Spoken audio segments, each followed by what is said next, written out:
kind of scary. I'm ready. All right.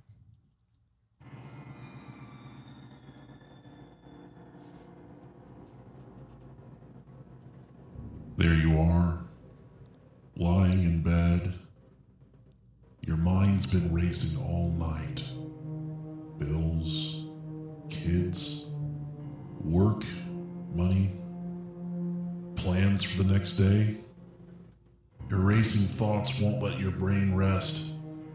The clock ticks, ticks, ticks. You have to be up for work in 2 hours, but your thoughts are holding you hostage. Tick, tick, tick, tick.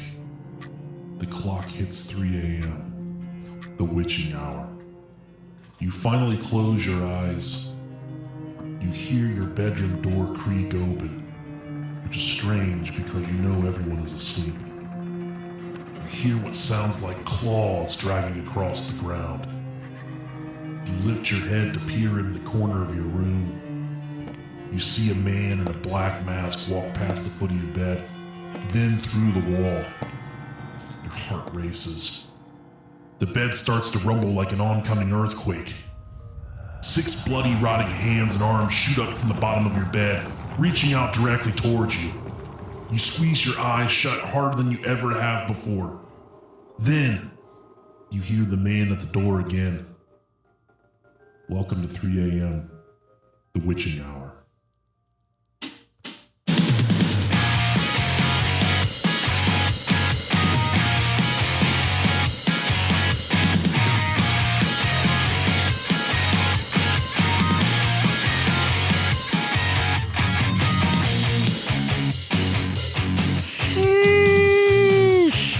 That was so scary, I turned my wiener from an Audi to an innie. Oh, I'm the much chubbier of the two co-hosts. I'm the delicious Nicolicious. Hi, I'm Rob Dog. How's everybody fucking doing? I'm here with a really handsome Rob Dog. Moderately handsome. Here's the thing. I think if there was ever an instance where there was a constant war between everyone in the world, you get two people to fight against everyone else in the world. I think if you and I were together, you could hypnotize them with your good looks and I could punch them and they would die. Beauty and Brawn, it's classic. I talked to my wife yesterday about this. Yeah. She's like, what are you thinking about? And I said, I just think about what would happen if I punched that. I really think about if I could kill a person in one punch. Not just like people in general, but I'll see a person in public and I'll just look at them and say, I wonder if I can kill that person in one punch. I think about that when I see little kids all the time. Like, I wonder if I could hit this kid so hard. Overpower him. Oh. She's like, what are you thinking about? If I could shit my pants right now. If I could poop my pants so hard right now. How far can I punt a 3-year-old? Oh, man. Would you get arrested for that? I'm sure you would. I mean, fucking unless you say it's for science purposes. And the thing is, it's cool to like your own kids, but it's all right to hate other people's kids, too. Yeah. And I hate my kids and I like everybody else's kids. I know. I like the kids that I know. Yeah. But kids I don't know. It's like, you motherfucker, you're so fucking goddamn dirty, nasty piece of shit. Yeah, I'm the same way. Yeah. But we're here to talk to you guys about the witching hour this week. Scary, scary stuff, scary. Rob Dog. There's Very some scary. witches be wilding at 3 a.m. It's what time they go out to the bars and party it up. Get them witch titties. What's the saying? It's as cold as a witch's titty out here? Yeah. How cold is a witch's titty? I've always wondered. Is it that cold? I don't know. Once I heard someone say, it's colder than a witch's titty in a brass brawl. And I said, man, I bet you that's pretty fucking cold. That sounds cold, especially if it's in like November or December. Especially if it's a witch's titty, yeah. Because they're just cold. They're cold. Right. Fucking bitches. What if they have black nipples? I don't know. If you're a witch and you have black nipples, write us an email. brohiopodcast@gmail.com. Let us know. Drop us a line. We're going to extend that to warlocks, too. If you're a witch. If you're a warlock with a black penis, write us an email. brohiopodcast@gmail.com. Drop us a line. Let us know if it's black or if it's white, pink. What is it? Yeah. Oh, yeah. I finished Stranger Things 3 this week. Rob is not. I have not. I'm still working on it. I'm not even going to talk about it then, Rob Dog. Not even going to say how I feel. I'm like 3 episodes in, and that's all I've been able to watch. Jesus Christ. I can't take it anymore. And thank you this week to our new Patreon subscribers. We'll let Rob go with that first one. Daniel, Garcia. Thank you, Daniel Garcia. Thank you. And Sarah Wisdom. If there's ever been a time in my life that I just needed some wisdom, I'm going to reach out to her and say, hey, this is only right. She's plenty to spare. You're Sarah Wisdom. You must bestow your wisdom upon me. Yeah. And let me know. Naturally. Rob Dog, I got an article for you this week. I got Okay. a couple of things that I could fill the beginning of the episode with this week. Fill it up, Daddy. Oh, yeah. Says a billionaire stock trader was sentenced to 9 years in prison Monday in the death of a worker he hired to dig tunnels beneath his house in suburban Washington, D.C. as protection from potential North Korean missile strikes. Okay. Fucking serious shit, Rob Dog. I'm in. Daniel Beckwith, 28 years old, had been found guilty in April of second-degree murder and involuntary manslaughter and the death of Askia Kafra, 21, who was found naked and charred in the burnt-out basement of the Bethesda, Maryland residence. During the 2-week trial, prosecutors described how Beckwith hired Kafra to build the complex of bunker-like tunnels in case of an attack by North Korea, said Ramon V. Koryanov, a spokesman for Montgomery County State's Attorney Office.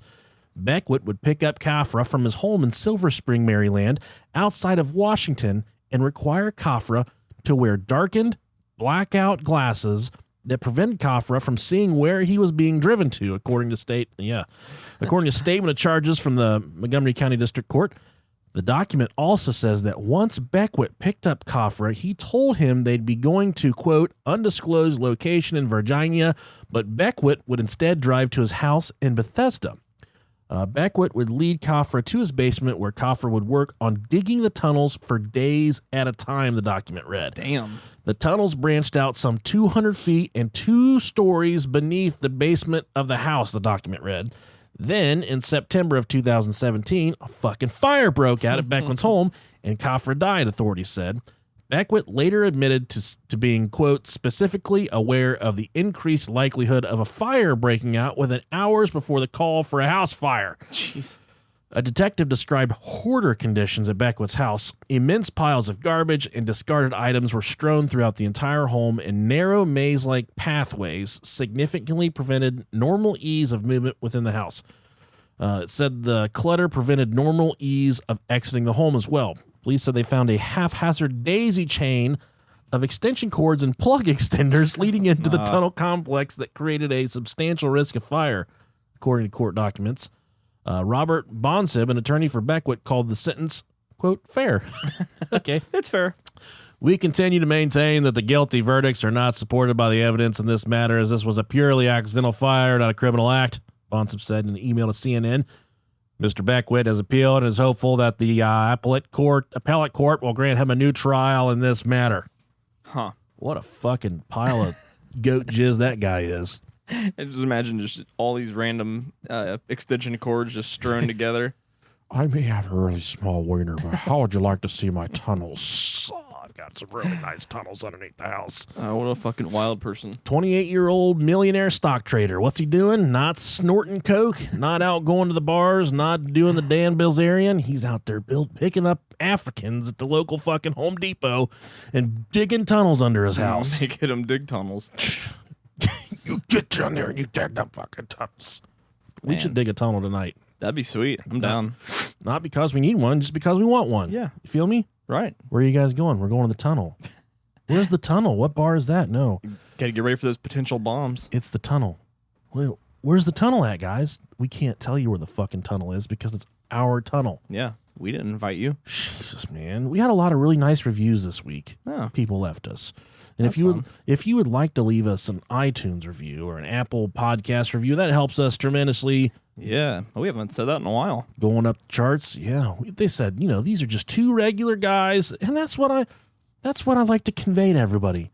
If you ever hung out with us, you probably wouldn't like us, but you would tolerate us, and it would keep you coming back, I think there's a lot to learn here. I think we have a lot to offer. Everybody learns a lesson. As humans, we have a lot to offer.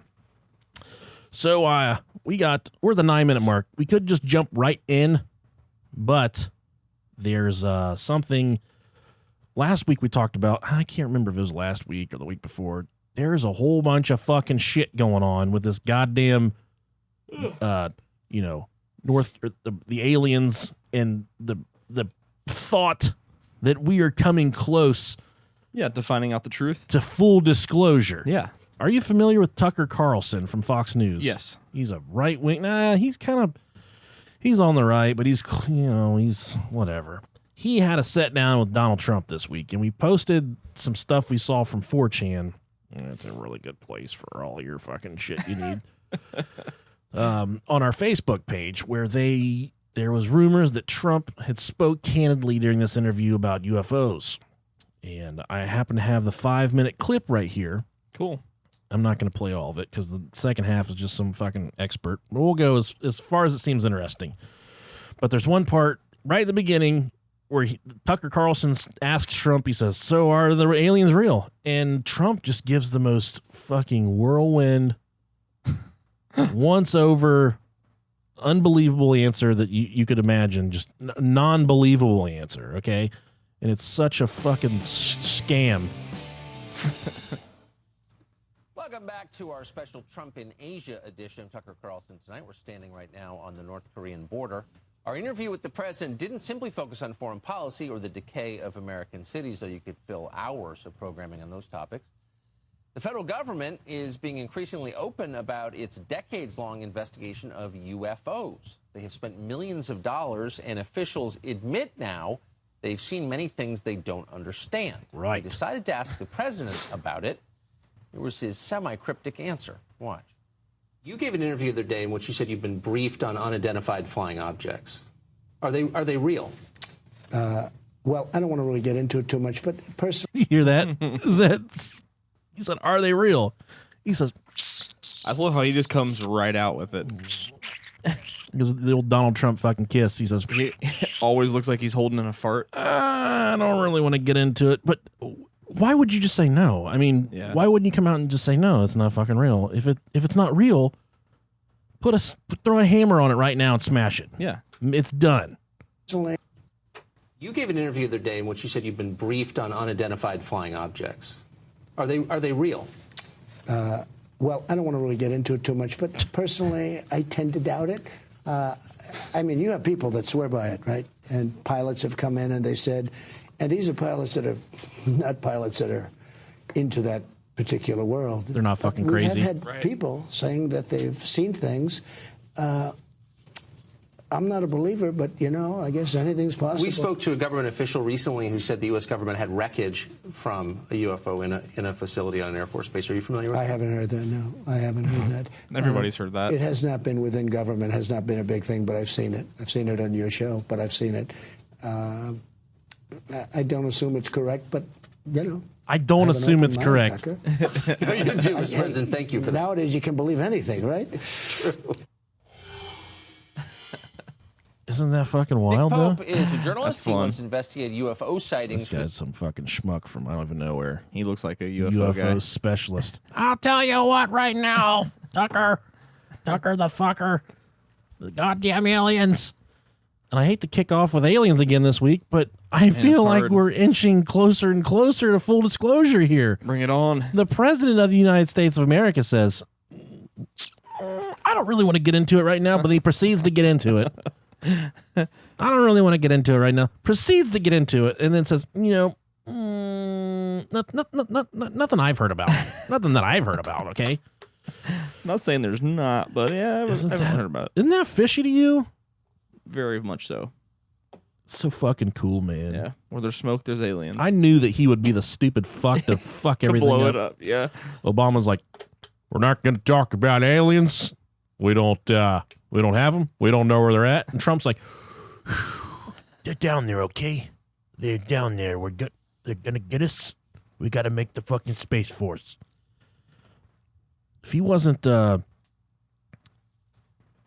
so concerned about these aliens and shit, he wouldn't have been fucking beating this Space Force drum.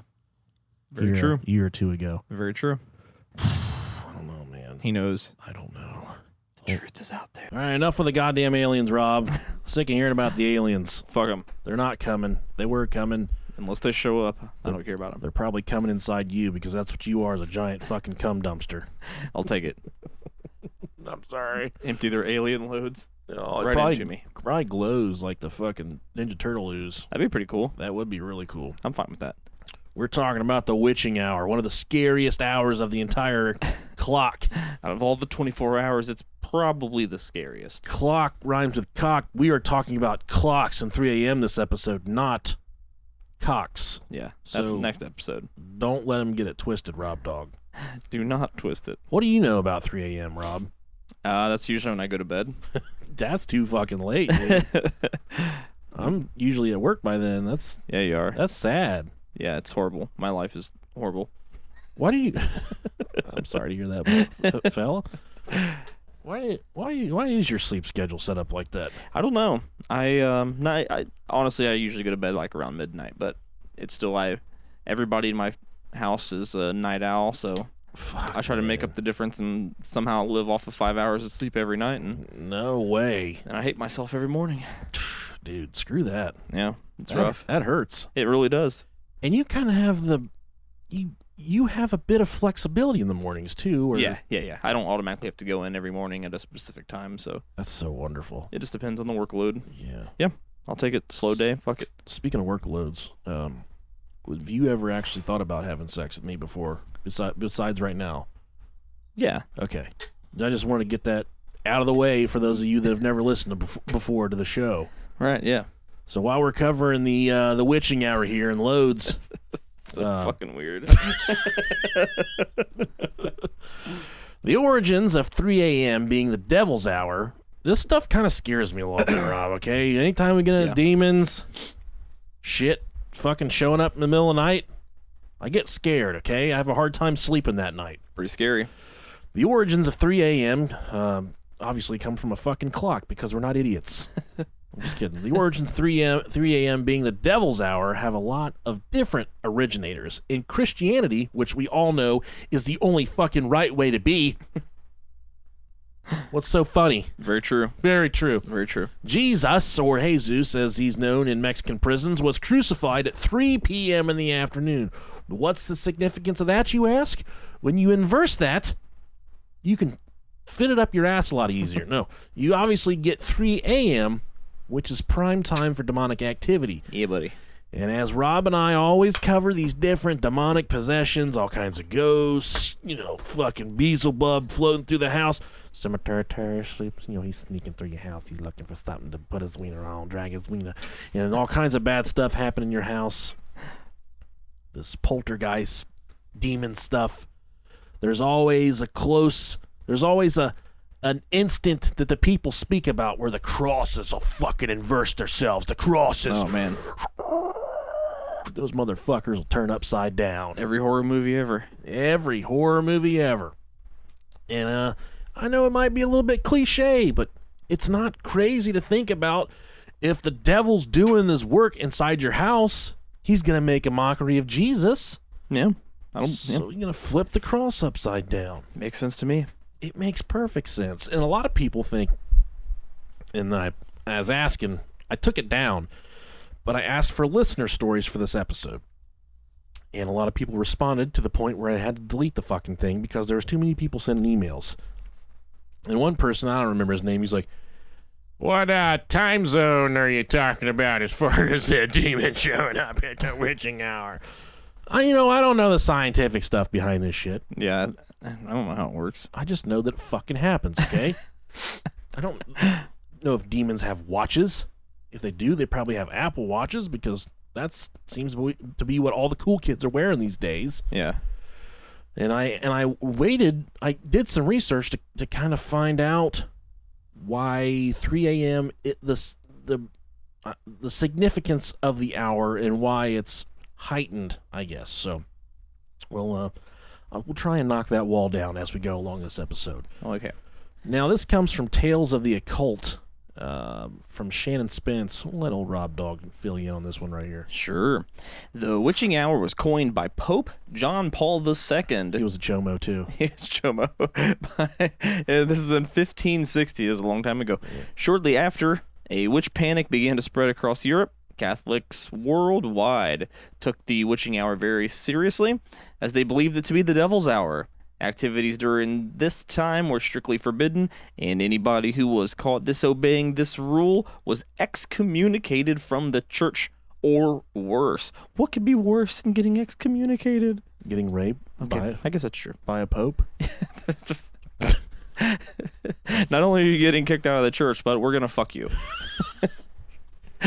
It's like, okay. We're okay. Here's the thing: we're gonna kick you out of the church, but you have one opportunity to stay around, and it's gonna involve you sucking on my Peter.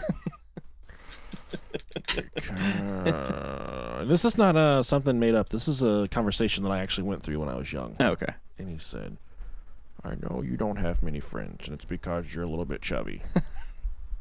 And I would like it if I could call you fat girl for the rest of this conversation.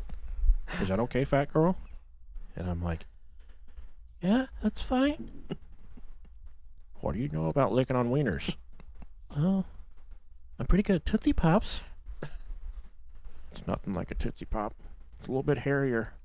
You gotta pretend like you dropped a Tootsie Pop on the floorboard of your mom's van, and you pick it up and start sucking on it. That's what it's like to lick a wiener. That's so gross. A little extra peanuts and hair on that thing when you. Shit. All right. Hospitals. If you've ever sucked on a hairy Tootsie Pop before, write us an email, brohiopodcast@gmail.com. Help us break the walls down of the Vatican, find out what's really going on behind there. Hospitals and nursing units have stated that most deaths seem to occur during 3 to 4 in the morning. According to a study by Harvard Medical School, the chances of death increases at 4 o'clock a.m. Oh, okay. This is because the immune system of our body is at its weakest at this time frame. This makes our body vulnerable to anxiety and stress attacks. It is also a signal of low blood pressure. And I believe that because when you get sick, it's not for me. It's not a slow grind. I'm just like, I'm fine the night before, and I wake up the next morning and I'm like, oh my god, what fucking happened to me? Yeah. And I think at that 4 a.m. when that fucking immune system's at its weakest point is when the sickness just fucking drops its ass down the seat and it says, I'm gonna stay here for a couple days. Right, just gives you the people's elbow right into sickness. Yeah. Where's your hairy Tootsie Pops? I want some of those. That'll make me leave a little faster. You ever had your asshole fucked by a pope? God damn, Rob. All right, man. I like it. Yeah? Yeah. Hands up. Hands up. I'm in the back. The phrase the witching hour was first recorded sometime around 1835, though the origin seemed to, like we said before, go back to 1535, where, like Rob said, the Catholic Church wasn't letting people do they forbade certain activities between 3 and 4 a.m. Because of the rising concerns of witch activity. Witch hunts, demonic activity, exorcisms, and rituals have all become intertwined with the witching hour, as just about any clock in a horror movie will tell you. Most witches, I said witches, not bitches, most witches practice around this hour, so in general, it makes the dark powers of the universe that much stronger during that given time. Man, I only want to work 1 hour a day. That would be so cool. It's but I think awesome. most witches that are this thick into the witch stuff, they probably get like disability or something like that. Maybe. They're the women on Facebook that have a cartoon cat as their profile picture. Yeah, they do. And then you scroll through it, and it's like 4 teeth. cartoon roses, and then it's Betty Boop on a Corvette. And you keep scrolling like, what does this bitch look like? The Tasmanian devil on one of them. Keep scrolling. And like a Dallas Cowboys helmet. Yeah, it's the little guy peeing on the Dale Earnhardt number 3. You keep scrolling. God damn, man. Do you have any pictures of what she looks like? I gotta know. You gotta know where to punch when you make fun of them. Yeah, a lot of Tinkerbell pictures. And the first profile picture is just MySpace Tom, just smiling, waiting for you to friend him up. Oh man, I don't know much about witchcraft as far as present day. I know there are people that practice, I guess, Wicca. There's different kinds of witches. I know that listen to the show. I just want to know if there's any hot witches. Have you ever seen The Craft? I don't think I have. Oh, Jesus Christ, man. Wait, does that have... No, that's not the fucking one with the Bette Midler and shit in it. The Craft was from when we were younger. Does it have Nev Campbell in it? Yes. Okay. Yeah. I've seen that. I'm a fucking liar. Yeah, I've seen that. So, yes, they can be attractive. Yeah. 90s attractive. That's to say. Depending Lip on what you're liner. talking about. Yeah. But the number 3 is often a mockery of the Holy Trinity, making it the perfect time to carry out acts of evil.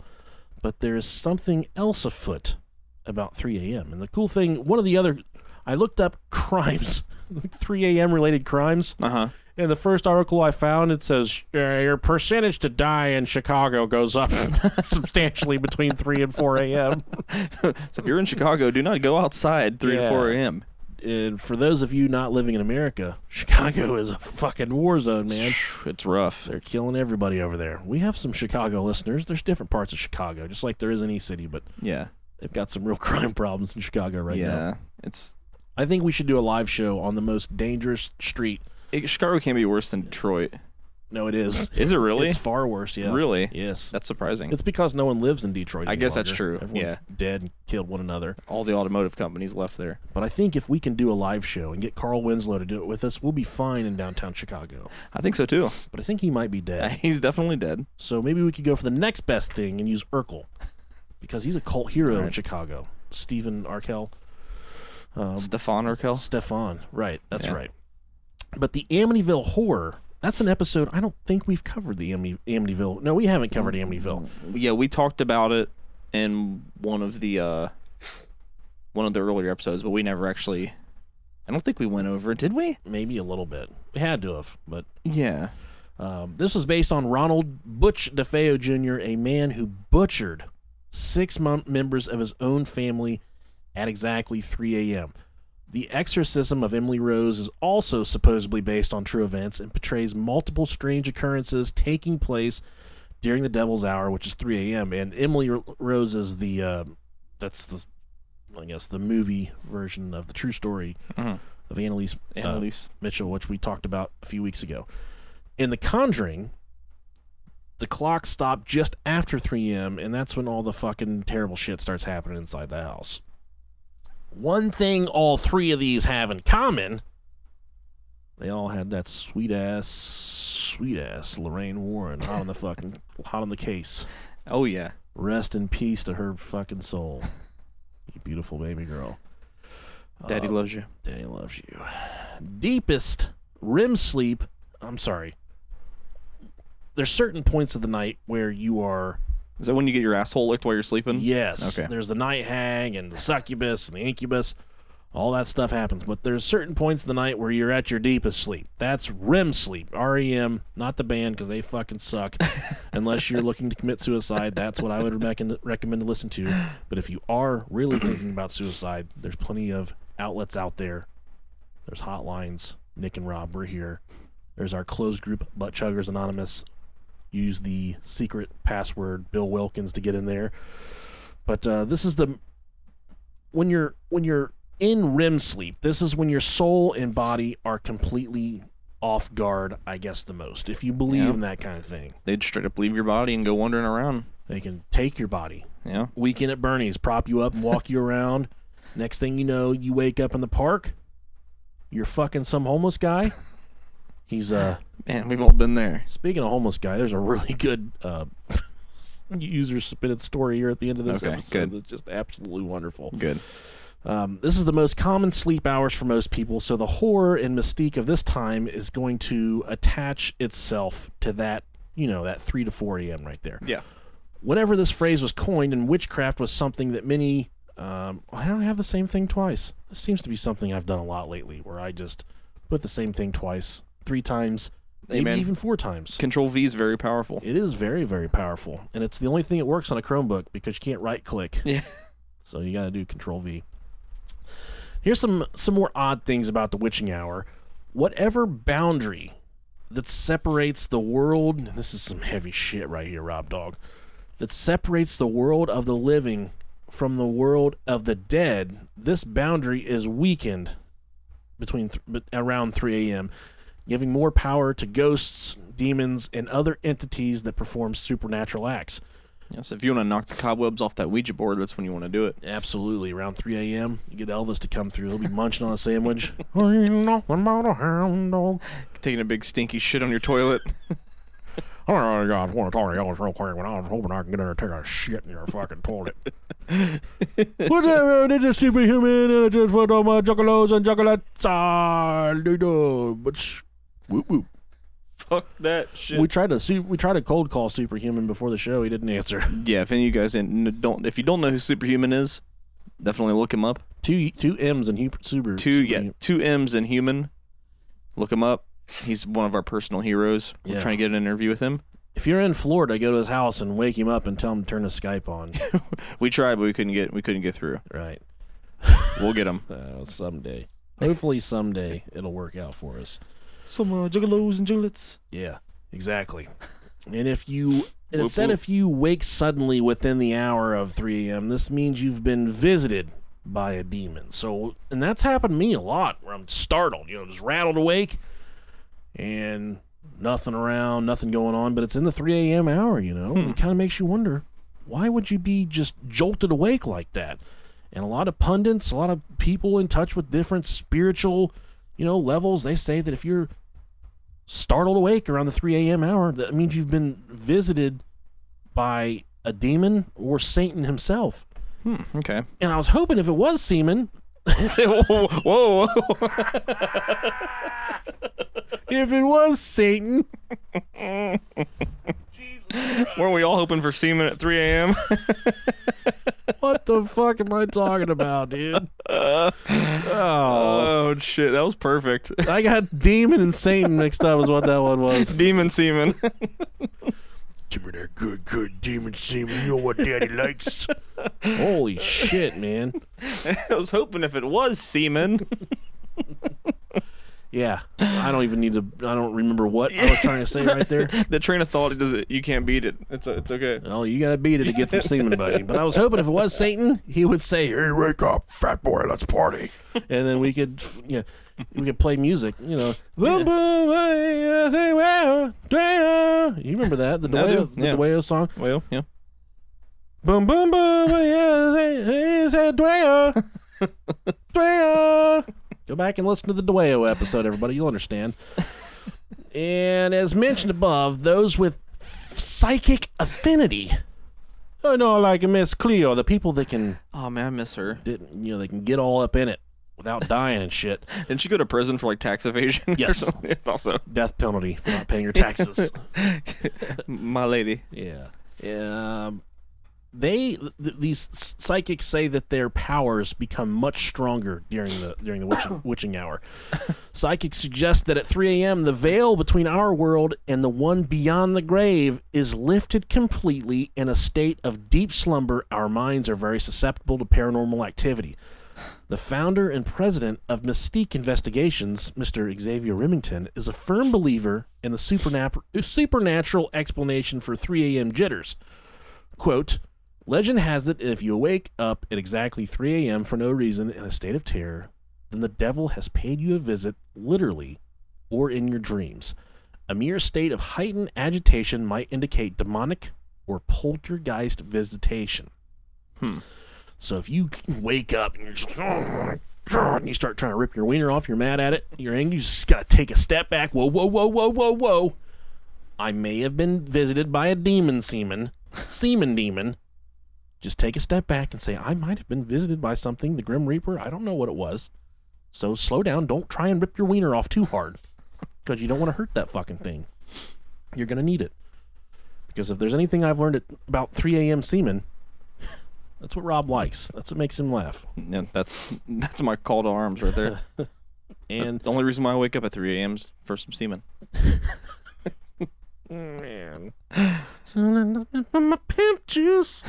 I feel like where it says psychics think that at 3 a.m. that their powers are more that they're more powerful than. So you'll see further into your brain. That it just seems like a genius marketing ploy, because only the fucking loonies are out at 3 a.m. Yeah, and exactly. all the smart people are asleep by then. All of us that have fucking jobs are asleep. Oh, come over here, baby. We're going to look at your lifeline. If you call now at 3 a.m., I've got my senses and my powers and abilities are much, much higher than, say, 1:30 a.m. Please call right now. We will give you double the minutes for the same amount of money. Oh, call right now. for the semen demon. Also, a lot of people that practice magic. It's said that when they practice their magic at these certain... Yeah, that's when David Blaine trains. Yes. It's the eye of the tiger in the... Dude, I love David Blaine. Yeah, I think he's got some... He got a cool little gimmick, but it's over. It's done. It's definitely over. Yeah, but I always preferred him over Chris Angel. And there was that one guy that did those specials where he debunked all of David Blaine's fucking tricks. Yeah, it was tight. What a dickhead. There's that one. Yeah, he did like everybody's. He looked like the teacher in the Karate Kid, or not the Three Ninjas. He looked like yeah. the with a mask on though. Yeah, right. Just some chubby Chinaman just debunking all the. He has like the black mask with like the kind of like a Rey Mysterio mask. Yeah, it's bullshit. But it's all bullshit. If you practice magic and you find your magical powers to be heightened at 3 a.m. in the morning, send us an email. Hell yeah. Brohio podcast at gmail.com. I want to do magic. Right. We'll Skype you in, and we can see if you can use your magic via Skype to give us a boner. Yeah. Make my wiener come to life. Guys only, please. Thank you. I don't get boners at 3 a.m. unless Satan's playing with me, giving me a handy under the covers. Yeah, the semen demon. That's exactly what it is. I don't see. We have a friend. His name's Jordan. He's a friend of the show. I don't have friends. And I don't necessarily believe in magic per se, but he spoke about the energies of yoga and yogis and stuff when we were in high school. Yeah. And I used to mock him, and I would say, "That stuff's fucking stupid, Jordan." And he'd say, "I respect you for saying that, and I still want to be friends with you." The sweetest man that's ever been alive. And I still love you, Nick. And I'm like, I understand you still love me, Jordan. You said the same thing yesterday. I just think what you're trying to do is fucking stupid. And he said, I appreciate your feedback, but I'm still going to do what I feel is proper for the universe. I'm like, God damn it, Jordan. Can you say something mean? And he would never say anything mean. And I got this huge lump on my shin. And I don't know if I've told this story before. I don't think so. This huge lump on my shin. And I said, all right, Yogi Bear, if you're so fucking magical, make this lump on my shin go away. And Jordan said, all right, if you have a few minutes to spare, I'll see what I can project, what kind of energy I can put through you, into you, and make this thing, kind of go away. I said, all right. So I put my fucking fat leg, it wasn't a fat leg at the time, I was a lot thinner and more handsome, had steroids and stuff. I put my leg up on the desk, and he put two hands on it and just put his head down like a fucking goddamn Yoda and shit, a Jedi. And just for like 20 minutes, dude, he just got his head down. He's just putting his Yogi Master magic into it. Yeah. And we're all done. He's like, all right, I think I'm done. He seemed a little worn out. And I said, nope, didn't work because it's still there. Dude, I shit you not, 2 days. This thing had been on my fucking leg for months. 2 days later, this thing is completely gone, completely dissolved itself. Your leg's missing. And he said, Jordan, it worked too well. Yeah. My leg's gone. Hey, can I get that back? Fucking leg. And then he caught up to me a few days later. He said, how did it work? And I said, it didn't work. It didn't fucking work, bro. It's 90 degrees out. It's towards the end of the school year. No air conditioning in that motherfucker. I'm wearing jeans every day to hide the fact that the lump is gone. Just because I didn't want Jordan to know that he got the lump to disappear, man. And I'd love to have him on the show to talk to him about that. Yeah, we've been meaning to talk to him for a while. He probably came in my window and the semen and used a knife and cut it out while I was sleeping. I was gonna say, yeah, he just operated on you while you were asleep. Clean. Sorry, folks, we had to cut it off right there. My wife brought down some cupcakes. We had a taste test for her. Make sure they were good. They were good. They're always good. Now, at times when you may be trying to summon the dead, which Rob and I do not recommend at all, the witching hour seems to be the most successful time to do so. In the aspect of demons, people in touch with these higher powers say demons congregate together at this time. So you just hang out. Thus more power while they're together. Just go to bars. They strength in numbers, bro. Yeah. They're fucking hanging out together. The powers they utilize against humans are strongest at this time as well. Same goes with rituals and sacrifices. But the big thing about these, I guess, the Ouija board stuff and the trying to summon a fucking dead person, you run the risk of this stuff attaching itself to you and and following you everywhere in your day-to-day life. You're fucked from there. So that's why we don't recommend it. Do not do it. We want to do it, and we probably would. But as responsible humans, we should say, don't fucking do it. Whipped cream down here, we got to taste. We to try it. So let's start getting into the experiences here, okay? One Redditor spoke of a reoccurrence where he would wake up at 3:16 every night. Stone cold. And immediately his head would be flooded with John 3:16. You thump your Bible and you talk about your John 3:16. Well, Austin 3:16 says I just whipped your ass. Little mustard, little pickle, little onion.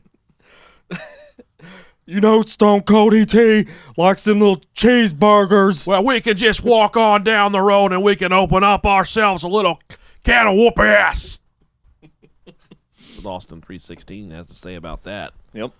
Now, he would wake up. What? Yes, thank you. There you go. I was waiting on you to start talking. He would be flooded with John 3:16. What?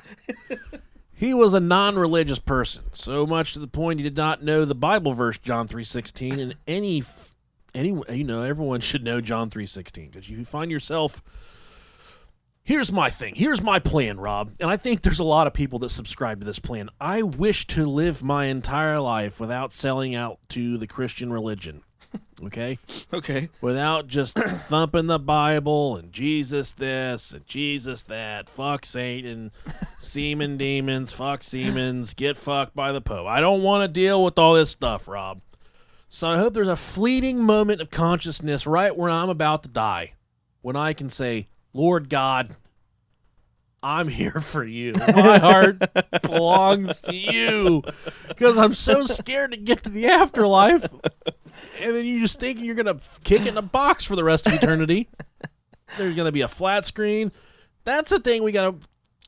Technology's advanced so much. Why don't we get like flat screens and satellite radio and these motherfuckers down in the box? That'd be sweet. It would be sweet. So I hope there's a fleeting moment of consciousness right before I die where I can say, Lord Jesus, I'm giving you my heart, and it feels so good to not be a fucking sinner anymore. Oh, that's what I want to do, and I want God to be like, come into my kingdom, young child. You are Jesus' friend. He's probably listening to this song right now. He's like, boy, that fat kid is lighting it up right now.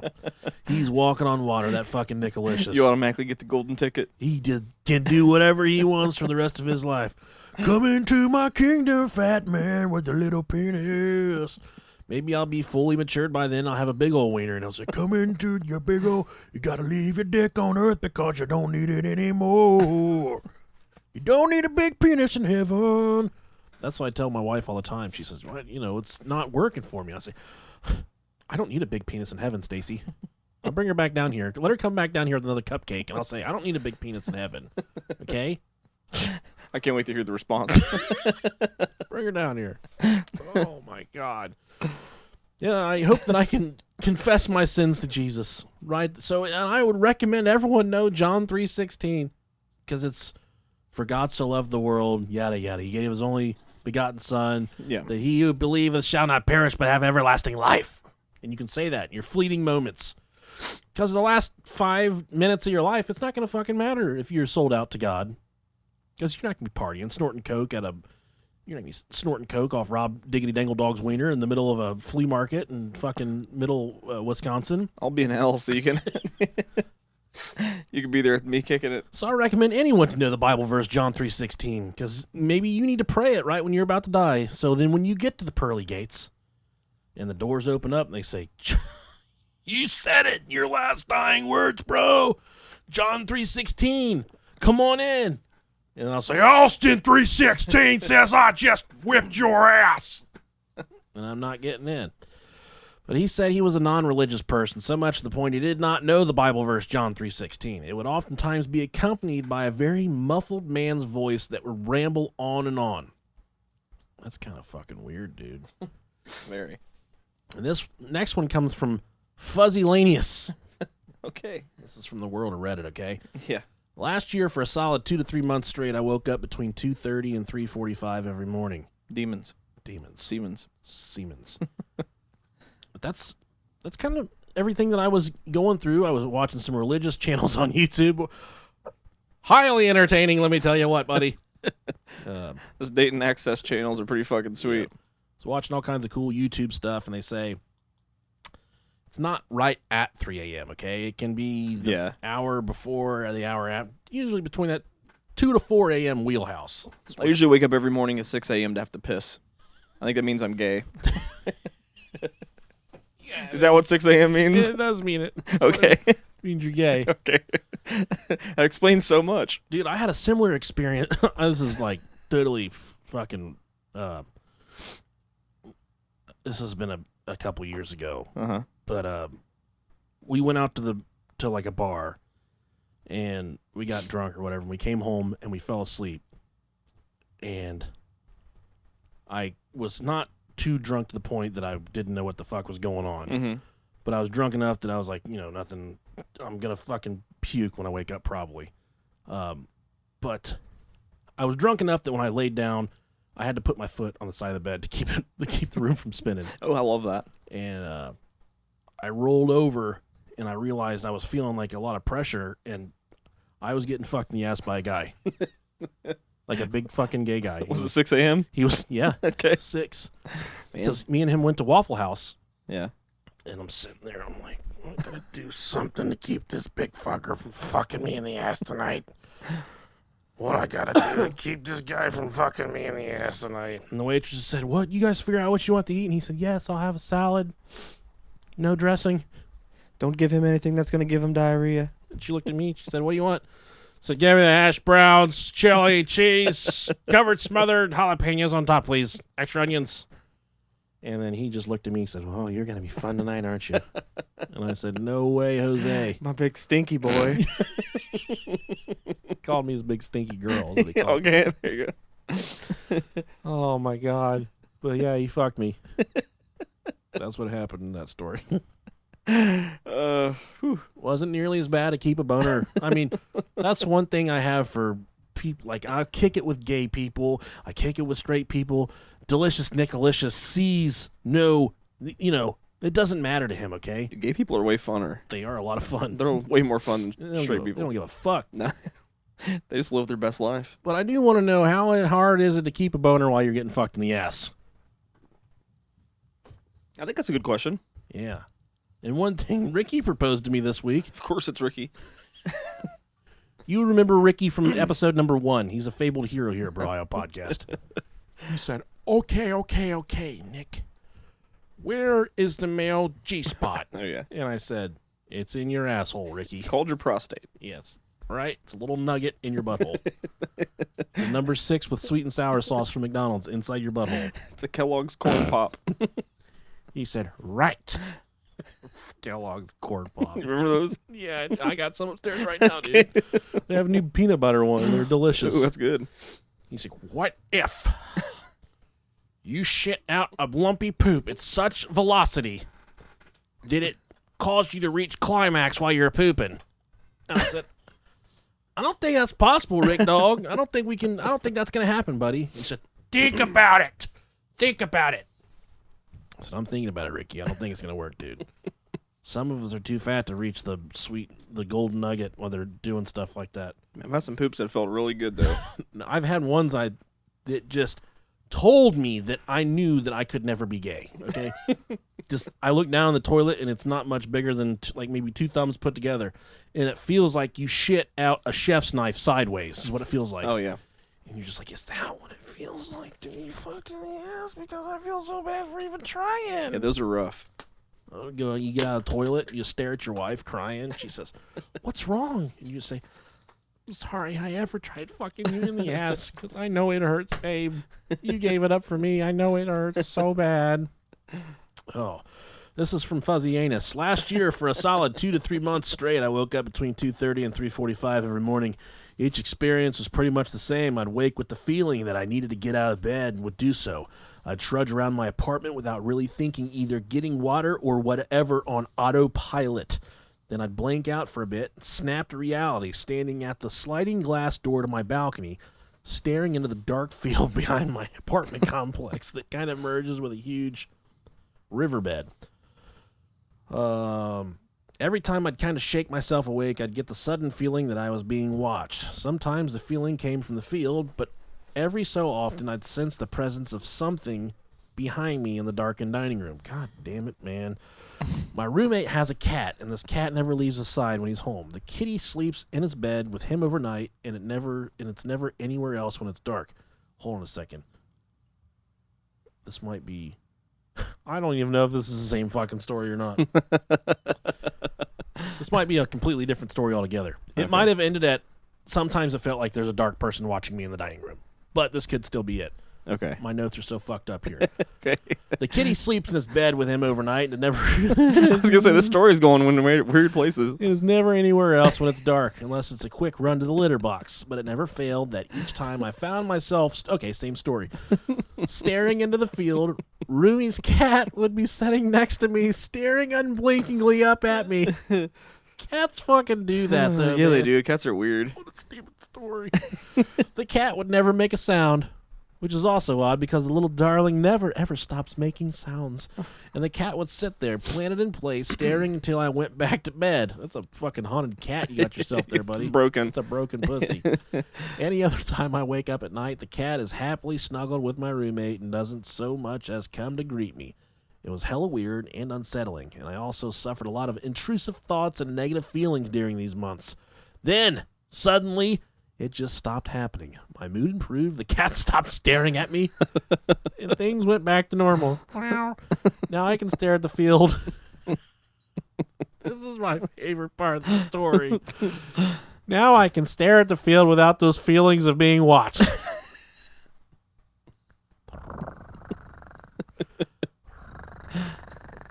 That bitch wants some Meow Mix is what she wants.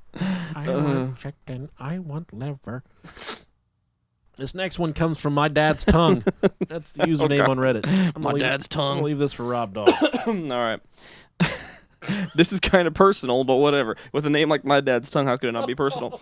This is kind of personal, but whatever. Shortly after I turned 21, I almost died from binge drinking and ended up going to rehab for alcohol abuse. It's a fucking happy story. It was way up in the northern suburbs of the city I grew up in. This was 2011. Heroin was a huge epidemic, still is, and I believe the statistic at the time was 6 out of 7 heroin opiate addicts will relapse and die. Good. Oh, jeez. The rehab facility I was staying at was really cold but nice on a chain of lakes in a multi-cabin and manor estate. There were significantly less women than men, so women had to stay in smaller housing units. There were about 4 girls per room, and I'd say 5 or 6 rooms. Oh, sign me up. It was pretty chill, and we always had a counselor on duty in the main common areas. I remember after getting out of the detox drug haze, I'd always be the last girl in my bunk to fall asleep, partially because I was there for alcohol and the others were there for much serious drugs. I wasn't taking as many pills. The girls in my room would snore, and I'd usually fall asleep quickly, but one night I had trouble falling asleep. I remember this one night feeling like there was a non-human entity in the room. Okay, then. I am so sensitive, and I've dealt with paranormal my whole life. I did the familiar snap my head up and look around the room thing and saw what looked like a girl hanging herself from the corner of the room. Oh, good. It looked so real, like it actually looked like one of my bunkmates because I had the image I saw... Wait, hang on. Because the image I saw was over her bed. I instantly freaked out and tried to go back to sleep, told myself to relax. The next few nights, as I drifted off to sleep, I heard a very loud breathing noise in one of my ears, immediately startling me back awake. This happened 2 or 3 times, several minutes apart. I'm good. Until the breathing voice turned into something saying my name in my ear. Okay. A very distinct, breathy, Emily. I screamed and got up and ran into the commons, and the one counselor heard my experience and said it's happened to a lot of girls, actually. Oh, you're not the only one, sweetie. It happens to everyone. And she let me sit and watch The Office with her for a couple hours. That's a kick-ass counselor. The next day, a lot of other girls had heard about what had happened, and someone had even said the same thing happened to her, and we bonded over the experience. The counselor I had confided in also told me that a girl did hang herself in the room I stayed in, which made me feel so sick. I don't know, I'm getting all freaked out now. Sorry for the novel. Oh, man. That's fun, right? Yeah, that's spooky. The next one's called The Demon Attack Story. It says, my name is Kimberly, and we'll let you know when we get to our listener submissions. These are all from Reddit at this point. My name is Kimberly. I was an all-American normal kid, born in Minot, Northern Dakota. Yeah, nothing more American than fucking North Dakota. North Dakota. I grew up on a small farm till I was 10 years old. I now reside in Bakersfield, California. Woo. As a child, I was raised up in a Christian home with the belief in God, the devil, angels, and demons. In my family, some of us are gifted in some aspects of ESP, seeing spirits, and being sensitives. Sensitives. Sensitives, I like that. Is that like being a furry? Like a Yeah. we're sensitives. I remember seeing a Native American man sitting on the foot of my bed night after night as a child. Never in fear, just accepting that he must be family from a while back in the past. Usually I would see human spirits, sometimes shadow beings, but I was seldomly was afraid since my mother had assured me, pray, if you're scared, they'll go away. It wasn't until I was 15 years old that I began to get more curious into the darker side of the unexplainable. I was a dark child. I loved everything that had to do with warlocks and vampires. This is what Rob was in high school. Yes, it was. There were many nights I would see shadow people. I also had countless visits from the old hag, in which I was pinned down to the bed, unable to move a muscle, not even able to make a peep, feeling hot breaths in my face with a hissing noise.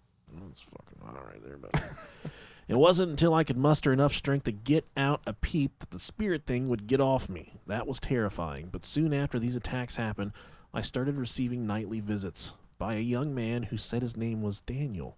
He always showed himself as a gorgeous young man dressed in a black shirt with black slacks with flawless creamy ivory skin, light yellowish beautiful brown eyes. This motherfucker sounds like he has jaundice. Is what that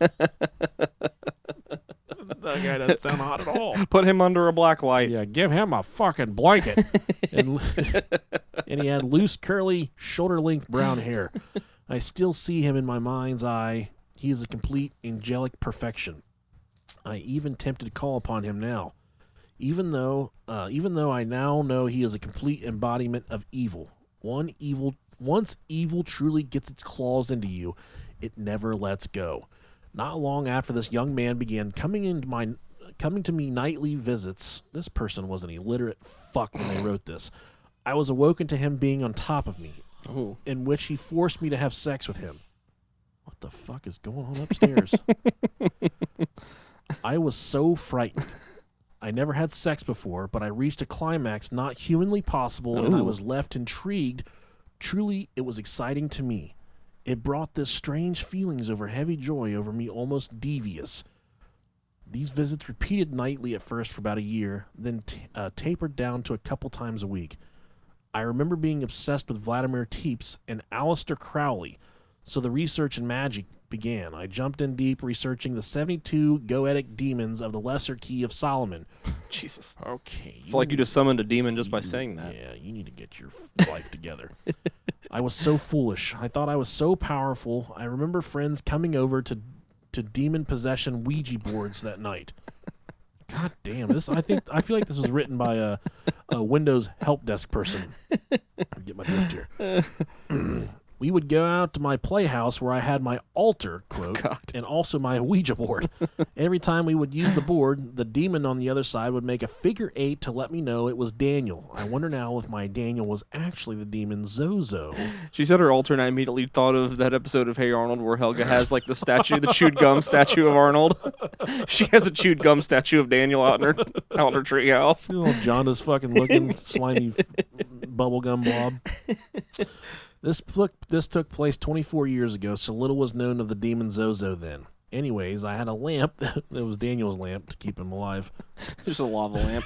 I had a lamp that would hang from a hook in the ceiling with a long cord. I remember asking Daniel to move that cord, and he would, in return, scare the hell out of all my friends. Then in return, the board would spell out, "Go outside," repeatedly. My friends were so terrified they would have to run through the backyard to reach the main house to go home. The whole time I would be laughing at them. This is where I took the leap into darkness. I can't tell you why. I bought the Lesser Key of Solomon. Why I began drawing sigils on myself. Sigils. Sigils? Yeah. Are you sure it's not like seagulls like fucking birds? I mean, it could be seagulls, but I always had one written in the palm of my hand, but shortly after studying these semen demons, I decided to ask one to do my bidding. I was being bullied. The demon did what it was asked, but after these things went bad for me, I began seeing shadow people walking my bed at night. The visits from Daniel were rough and angry, leaving me scratched, bruised, and bitten. Jesus Christ. kinky. Scared to death, I became a reborn Christian. I thought Christ would save me and fix it all. Laugh out loud. LOL. The 3 a.m. demon attack occurred later that night. I came home. As soon as I got home, I threw everything away that had to do with the occult, except for my Ouija board and planchette, as it had disappeared. Soon after, I got into bed with my cat, and we went to sleep. I was awoken at 3 a.m. by what sounded like a small bell. When I opened my eyes, there was a flash of light, like from a camera, except for the illumination stayed brightly lit. In the front of my bedroom stood a 7-foot-tall demon dressed in a black cloak. He looked like a man that had all of his flesh burnt off his eyes, and his eyes were just black sockets. He had his arm stretched out towards me, and at the end of his hand there was a huge black dog. Fuck that. You got a lighter? Yeah. I don't want this puppy anymore. I need to light my cigarette. I sat up in bed thinking, what? When I did this, that dog growled. My cat jumped up on my chest and clawed me really bad. I started praying to Archangel Michael. I guess at some point I passed out from exhaustion. The next thing I knew, it was morning. I woke up thinking it was a horrible dream till I noticed my PJs stuck to my chest with dried blood. I still have the scars to prove this happened. I now work with 72 higher angels of the realm. Okay, congratulations. Whoop, whoop. That's motherfucking wicked clown love.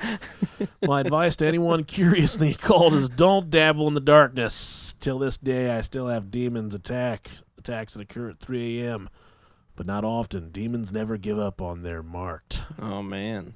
That's scary. That's so fucking scary. Next, we have our listener-submitted stories. Yay. We'll let Rob go with this next one. All right. This one they titled Man with the Mask. I titled all these Okay, well, fuck you then. to help break them up. Okay, Man with the Mask. Hello. My name is Andrew Webb, a.k.a. Big Daddy AWJK. Just kidding. Too bad. You're Big Daddy AW now. I'm not sure if you guys are still taking stories about the witching hour, but in case you are, here's mine. When I was pretty young, my mom got deathly ill, and my 2 brothers and I were sent to Washington State to live with my dad. My dad, who didn't make a whole lot of money, lived with his parents in Vancouver, Washington. So there were 6 of us in a small 3-bedroom house. My brothers and I shared a bunk bed with my oldest brother, consistently staying on the top bunk, while me and my other brother would switch off nights staying in my dad's room with him. There was nothing creepy or hillbilly going on. Thank you for specifying. You like to fuck your dad? Because I sure do like to fuck my dad. My dad got a big old nutsack on him. Ain't nothing feels good quite as good as your dad's heavy nutsack swinging up and hitting your asshole like the goddamn Liberty Bell. Got them big old Alexander nuts swinging around down there. Loud and proud. Anyway, I never liked that house and always got the feeling that something bad had happened there in the past or something.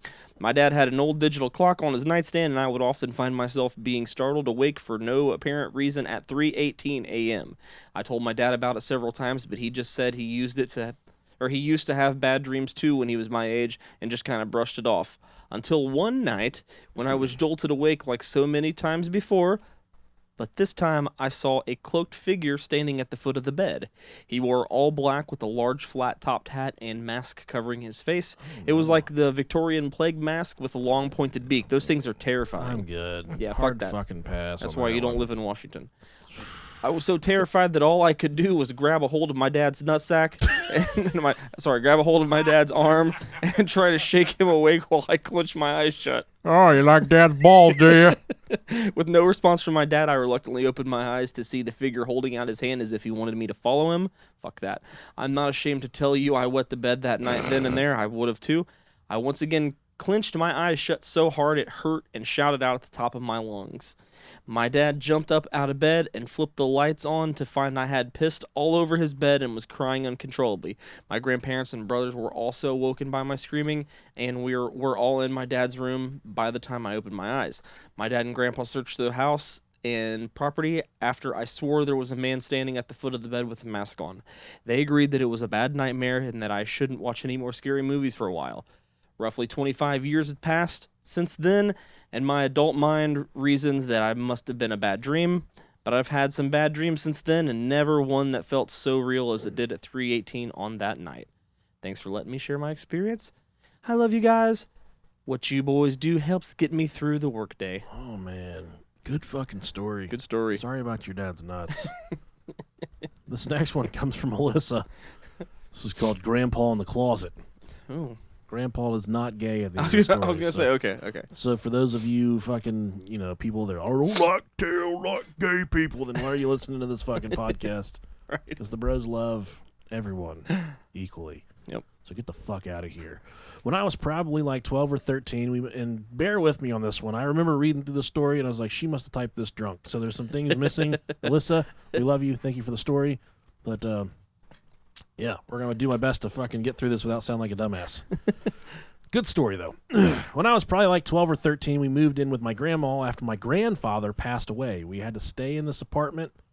I didn't know what I thought you were about to disrobe over there. I thought you were about to pull your wiener out. Now my boxers are going into my balls, and I didn't like the way it felt. Okay. I had to readjust You're there. fine. You're fine, bro.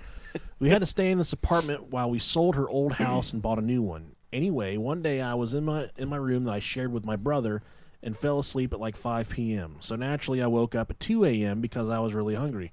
That would be fucking terrible. Sounds like me. Yeah. I'm hungry. Nobody else was awake, so I quietly made myself a turkey sandwich and made my way to the living room to watch television. After I finished my sandwich, I wasn't tired at all, so ended up watching reruns of The Office for a while. Does sound like Rob Dog. That's my life. At 3:08 a.m., I heard a really loud bang come from my grandmother's room, so I went to see what it was. She was getting dicked down by a mandingo.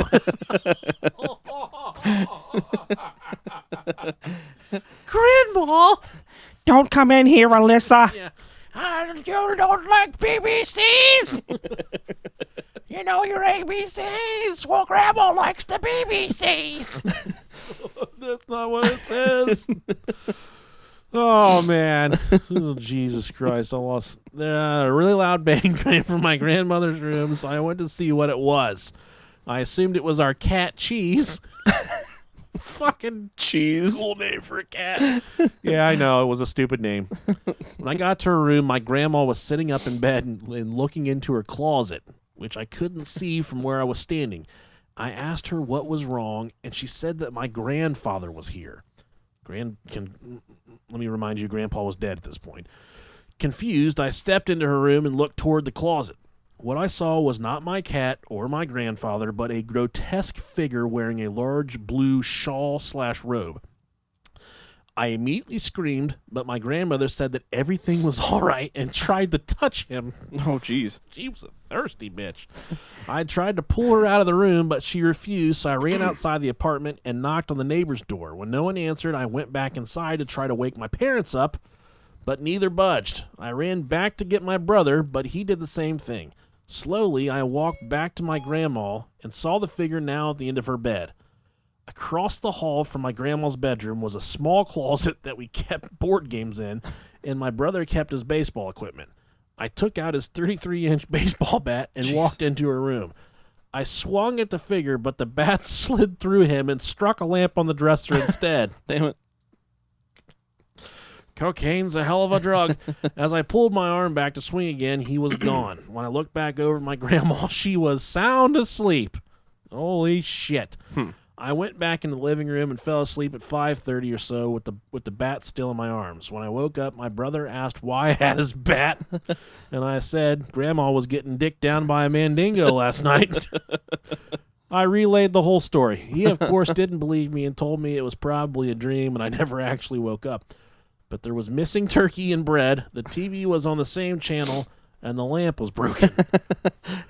When I asked my grandma about it, she recalled nothing and said she slept like a baby. We moved out the next week, but still to this day, that night haunts me 8 years later. I still remember every detail of that night, down to the brand of turkey I ate. So what do you think, Rob Dog? You think it was a demon? Or do you think it was Grandma getting dicked down by someone on Craigslist? I don't put it past her grandma. Hi, my name's Chester. I'm calling about the casual encounters ad you have listed on Craigslist. I heard you were looking for a grizzly bottom, topper. So I meant to talk to you about this. I have these friends at work. They kind of roll, they're younger. They kind of do their own wild thing. Yeah. Progressive, eccentric, they're fun. They're fun dudes. Yeah. But I was talking to the one guy. He's very metrosexual. Okay. He's a very handsome man. He's not really into females, I don't think. He's not really into males either. He's just very handsome, really into Yu-Gi-Oh cards and shit. So he's got a lot of friends. He's got a lot of straight friends. He's got a lot of friends that are into the same sex. He's got a lot of different friends. So I was asking him, his name's Chucky. I said, "Hey, Chucky, man, if I was one of your, if one of your gay friends are trying to get with me, what would they call me?" He's like, "Oh, I don't know, but I did learn something really cool this week." And I was like, "What's that, Chucky?" He's like, "You know how like a big hairy gay guy is called a bear?" Bear. And I said, "Yeah, I definitely know that, Chucky."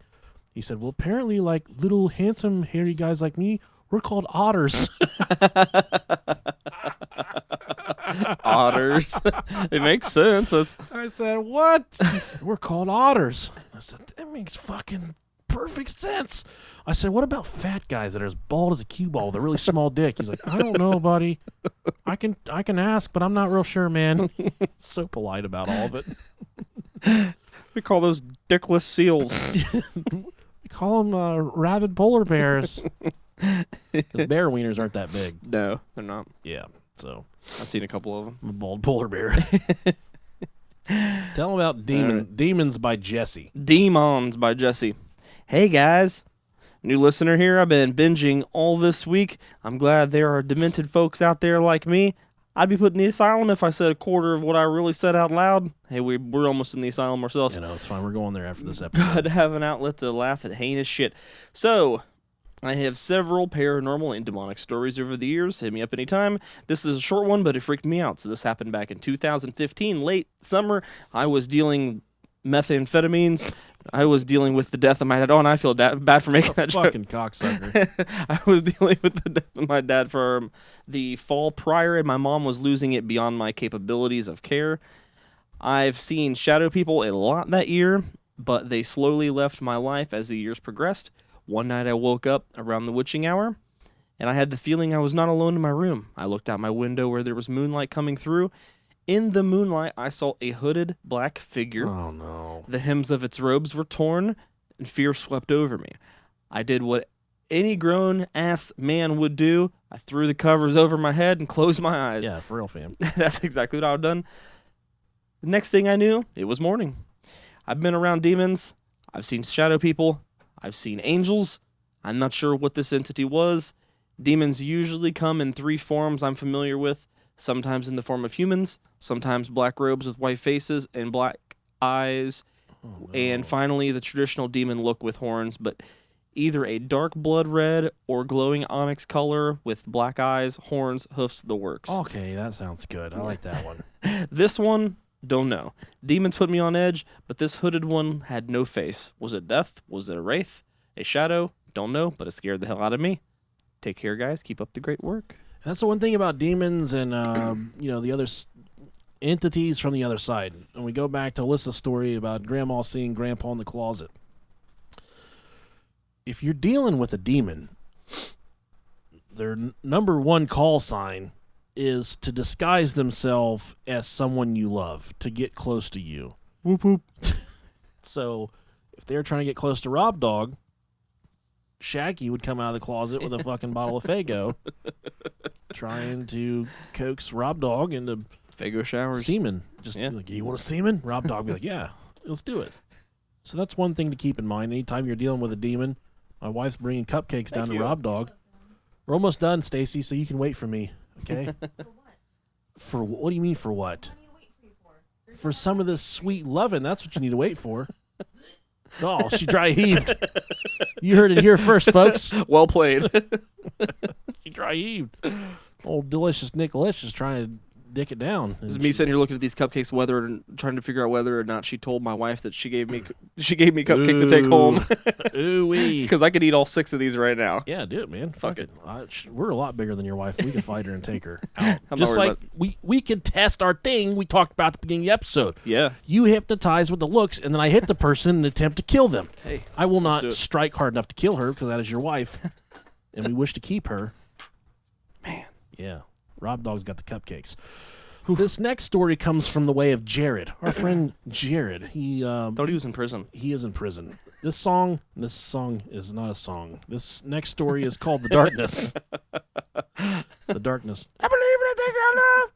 I tolerate the wings in my heart. That was my shit. That was my shit too, man. That's good stuff. I still play that. Close to about a year ago, we started noticing weird things happening in our house. One chair in our dining room would move. We didn't think much of it, as we have cats, and they're retarded. That really says that. Clinically diagnosed retarded. One night we were leaving for something and noticed that the chair was turned around and 5 feet from the table. Everyone started blaming one another, but little did we realize all of us, including the cats, were all upstairs. Well, we went from a chair moving to smelling cookies cooking for a couple of seconds. Okay, you got your fucking haunted grandma up in that motherfucker. Just sitting on the couch, and we would smell it like the oven turned on. It started as little things, like when I went in my office and put my iPad on the table and didn't see the remote for the television. I looked everywhere on the desk and nothing. I went up to the kids' room to see if they took it upstairs. Nothing. I checked the kitchen. Maybe I took it out there when I grabbed coffee. Nowhere. I headed back into my office, and the remote was sitting on top of the iPad that I had just put down.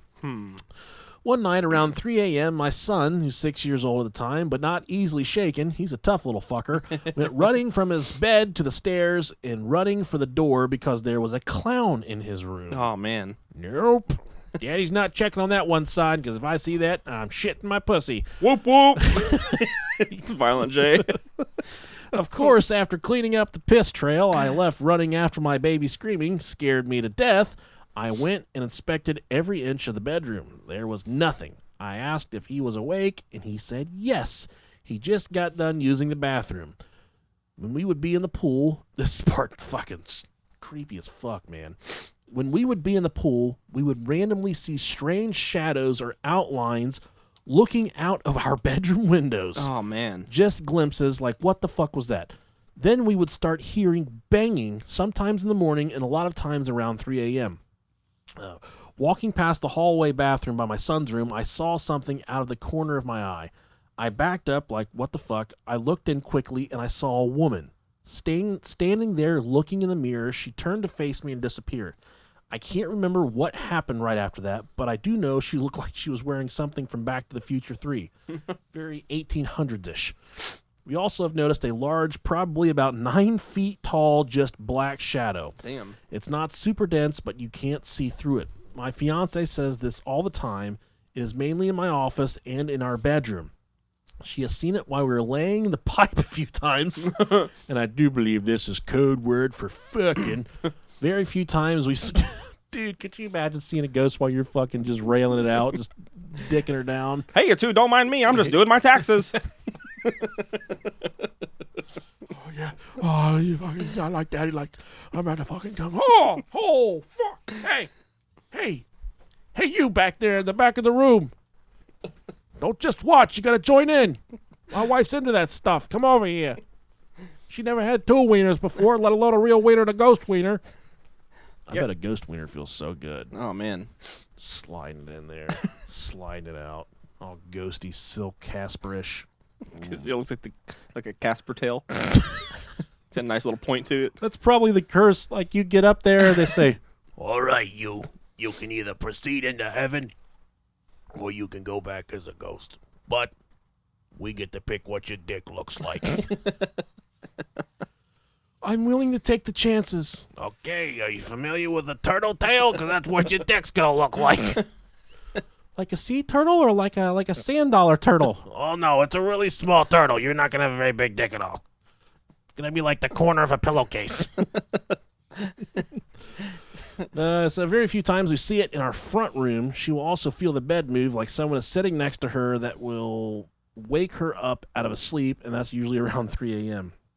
To add to the fun, we sometimes hear a little child around too, but neither of us have been able to see the child. Says they wanted to. They met some ghost hunters who they hired to take a look at the house. The night they showed up, they convinced us and them there's definitely something going on. So the ghost hunters thought there was immediately some activity in the house. When the first psychic nearly fainted when she went into my office, and the second would not leave the stairs because something was trying to reach her. Oh, shit. Oh, there's something. There's something spooky up there. I don't want to go in. Trying to come down these steps, and something was reaching up at me, trying to get me, trying to grab me by the titty. Not these titties. They set up. I heard it say, "Open up your mouth so I could spit in it." That's hot, dude. That's one of my fucking go-to moves. It's a power move. Yeah, it is. Really shows a lot of dominance. Yeah, I like it so much when you put. Shut up. Yeah. Yeah. They set up all the cameras, they set up all the recorders, and spent a good 5 to 6 hours watching the footage and exploring. They were able to catch some temperature changes, unexplained noises in the garage. About 7 of us watched a black shadow run across our bed from the cameras, but the footage did not capture it in the recordings. Yeah, some fake-ass shit right there, buddy. I'm just kidding. It's a projector. They also captured a ton of audio recordings after asking them questions. The president... Oh, man, the prestigious position of the president of a paranormal investigation club. The president and his team were convinced we have more than one entities in the house. My response was, no fucking shit. I kind of knew that when I was outside swimming and there was someone watching me from the fucking window and nobody was in the house. Right. They asked us if they wanted us to remove it, and I said no because it's not threatening. What the fuck, man? Hide your goddamn remote. That's enough for me to get that fucker out of there.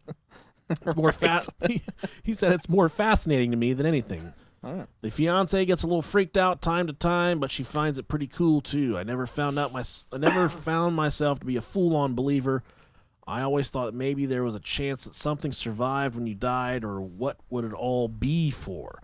Being an atheist and more into science and proof than anything, well, they showed me there are ghosts. There's no doubt in my mind, but we have a ton of it happen at 3 a.m., mainly knocking, temperature changes, and more. 3 a.m. definitely has an effect on it. The craziest thing is this house isn't old. It's maybe 10 years old.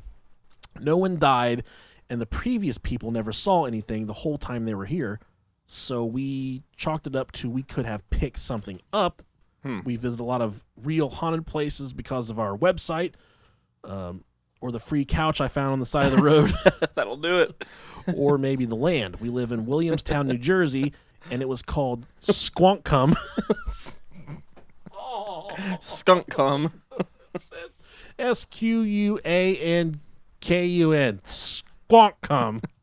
Oh, man. The free couch on the side of the road. Free couch. Might be haunted. Yeah. Welcome to Squonkcum, which means in Lenape Indian, place where evil spirits dwell. Yeah, don't live there. Don't live there on the fucking strange couch. He goes on to say he loves the show, that he can suck his own dick and a bunch of other cool stuff. Awesome. So thank you for the submission. This next story is a bit of a long one, but it's a really good one. This one's really fucking scary. Okay. Yeah, let's go ahead and get started. This one we called The Man on the Motorcycle. This is from Taylor. Thank you, Taylor, so much for your submission. Thank you. Hey, bros. Name's Taylor. I've been a long-time listener, and I'm excited to share my story with someone. I've never really talked about this except with my fiancée. She is also an avid butt chugger. Hey, stick it up her ass. A Zima, not your dick. Yeah. Not your dick. Not the dick, that hurts. We just talked about that. It depends on her. It really fucking hurts me. And a few others, but this still really bothers me as I have no clue what really happened. Back in 2017, during the solar eclipse, I drove from my home in western Washington, about 30 miles north of Seattle, in the town of Everett. The girl I was dating at the time, I'll call her ex. No pun intended. I see what you did there. You look clever. Bastard. Let's call her Ramona for the sake of Ramona. for the sake of this story. Ramona and I were interested in going down to Oregon to see the eclipse in the totality zone, where the eclipse would completely block out the sun. We weren't sure where to go, so I clicked a random area in said zone on my phone's map, we were headed to the small town of Spray, Oregon. What's up with the names of these fucking villages? Spray. We drove for a day or so, and I'd estimate we'd arrived in Spray around 7 a.m. the next day. On our way there, I saw what I could only summarize as the last moments of a person's life. Christ almighty. It was a little past 3 a.m. on the drive there, cruising down Highway 19. Ramona was fast asleep, and I was listening to some music to keep me awake. Turns out, dying fetus blasting in your headphones is a great way to keep you awake. I could still fall asleep during that shit. I get road hypnotized too easily. Okay. Yeah, it fucks me up. It was pitch black, and my truck's dim headlights barely lit the road. There were big, sandy rock hills on both sides of the windy road, so moonlight didn't really illuminate the road. There's no street lamps or other cars on the road, so when I say it was dark, it was dark. As I came across the bend, I had to slam on my brakes, waking Ramona up. Just around the corner was a motorcycle parked in the middle of the 2-lane highway. The black bike had no lights on, and the rider was standing next to his bike. I pulled alongside to the left of him and rolled down my window. The rider was in all black riding gear with a black helmet, visor down, with his back to me. I thought he was looking at his bike, but he was too tall, and he looked to be just looking into the dark. I asked the rider, "Hey man, is everything okay? I nearly hit you." He didn't move or answer. Puzzled, I asked, "Do you need me to call someone for help?" He didn't move. Hey, motherfucker, you need help? You good, man? Don't you have any manners, you fucking idiot?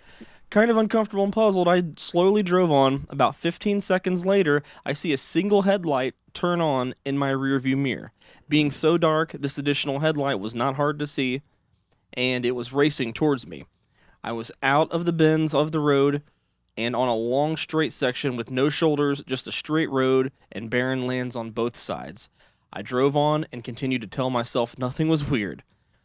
After about 30 seconds, I saw the headlight quickly turn behind me and disappear. It was like the light turned off. With that being the only light on, or besides me on the road, I stopped. The motorcycle wasn't too far behind me, and I know there were no turns. There was absolutely nothing out there. I got out of my truck and tried to look around the dark, and there was nothing to see. No sounds, just the stars above me. I never saw anything about a motorcycle accident on Highway 19 around that time, and on my way back the next day, I confirmed there were no turnoffs where whatever I saw happened. Ramona and I talked about it after that, and it bothers me that I can't think of any explanation behind it being, I'm guessing I say is, it, and no any explanation behind it being a ghost. Was that a cyclist just reliving his last moments over and over? Every time I see a motorcycle at night, I can't help but wonder exactly who I saw that night. Much love. Thank you for doing what you're doing. My fiance and I absolutely love your podcast and has made many inside jokes between us. Stay nasty. Oh, man. So this guy stops to help this motorcyclist. The motorcyclist doesn't talk, sees right through him. He keeps on chugging on down the road. The motorcycle comes flying up behind him, and then it just veers off, and it's gone. No road to turn on. He just gone. Man, I'd have drove straight into a fucking light pole if I just... I mean, that's wild shit, dude. Yeah, I don't like that. Whew. This next one is our last one. Yeah. This story is called Jim. This is from Chris. So this is Jim from Chris. Hey, fat boy, you need to get in the gym. There you go. That's the story. Thanks, man. So I have only had one experience with the paranormal. I hate telling this story, but here it goes. It was a warm summer night in the year 2017. All right. I was sitting on my couch doing my normal thing, trying to shove a hot Cheeto in my dick hole while watching anime porn on my iPod Nano 3rd Gen. This is fucking Dan Brown. I think it might be. It was going just as planned, and the Cheeto was no longer in plain view. I just remembered that my dog needed to be petted. I walked over to pet my dog and heard a strange noise coming from my bedroom. I go to investigate, and what I saw changed my life for like 7 minutes. The old homeless Jim, from around the block, was lying in my bed with his fist shoved all the way up his arse. I stood at the doorway, shocked at the appalling sight. He looked directly at me with a slight smile and asked, You ever been fucked by a homeless man named Jim before? I told him no, but I would definitely give it a try. The only problem was my 3-inch penis. Man, oh, God damn it. This man can shove his whole fist in his ass. How can I satisfy him? Then it hit me. I had a whole pineapple in my fridge. I fucked old homeless Jim with a pineapple for 3 hours. I took out the pineapple that was completely covered in shit and set it on my counter for later use. I was not expecting this at all. Old homeless Jim got dressed and was getting ready to leave. He noticed my dog needed petted and tried to give him a little scratch behind the ears. My dog lunges at Jim and bites both of his dangling homeless testicles, clinging off. Jim bled out on the floor, and now he haunts my house. Every time I purchase a pineapple, it is sitting on my counter covered in shit the next morning. That's my scary story about homeless Jim and how he haunts my house. R.I.P. Jim. Oh, shit, man. I fucking hate these people that listen to this stupid show. That's great. I don't know how you guys deal with this. That is fantastic. Thank you for sending that in. Thanks, everyone that's sent out your stories. Yeah, we got tons more, We got so but all your guys' stories sucked. No. if your story didn't get used, it got put into a folder for another episode. Okay. So never fear. I've started making categories on our Gmail so we can sort through stuff that comes in. We got Good deal. witching hour stories, paranormal stories, all these different things to, it makes it a lot easier to go back and find this stuff. Yeah. Oh, here's my wife again. Hello, Stacy. Take those to Stacy. Okay.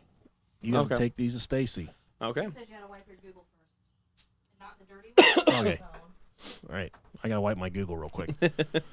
Next week, I'm not sure what we're talking about. Might be a Patreon episode. Might be something else. Okay. We'll figure it out. So, thanks so much for listening to this episode. Thank you, guys. We appreciate the hell out of you. I laughed a lot during this one. Yeah, My this is a fun fucking- one. Fucking dome piece hurts. All right, well, until next time, we love you.